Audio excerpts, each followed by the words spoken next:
quality will always be a trend because, you know, the market is very demanding these days, but I wouldn't say it's something of today or tomorrow or the year after. Every day we as users are very complex to satisfy, I would say.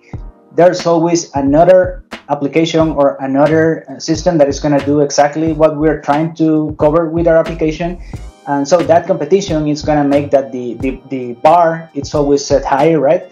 So quality is going to be always a trend because we are always going to be competing to any other vendors, any other software producers.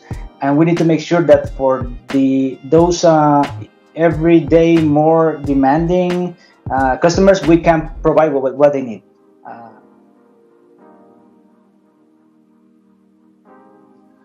Companies are facing more competition on the market, and quality is a differentiating factor. So the more quality you have in your software, in your delivery, more people will trust you, more people will use your software. And since there are several options out there for each kind of product, then the ones with the best quality also will have the majority of users. And the penalty for bad quality is also very big. So if your web page is down for 1 hour, for 2 hours because of a software bug, then people will move to your competition, and you will lose engagement, you lose users, and that's a big hit on your reputation. So people or companies actually are investing in keeping the quality high to have a better product and a higher availability as well.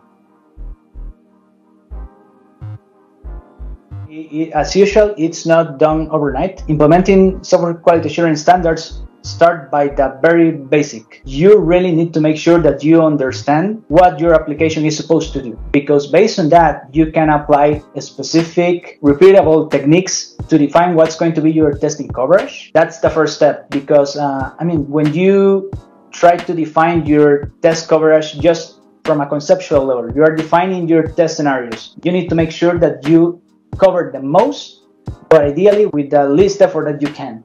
That can be done only if you apply certain techniques. For example, you can apply equivalent classes, you can apply boundary values. There's a lot of techniques that you can go and apply to make sure that your coverage is the right coverage, again, with the least effort. You don't want to have 20, 100 test cases that are very well implemented, but they all test the same, because that's gonna delay your development process. You are going to need to wait more for the artifact to be created, to then be deployed and everything. So defining the right coverage is the key. For you to do that, you first need to really understand what you are expected, what your application is expected to do, so that you can actually define the proper scenarios.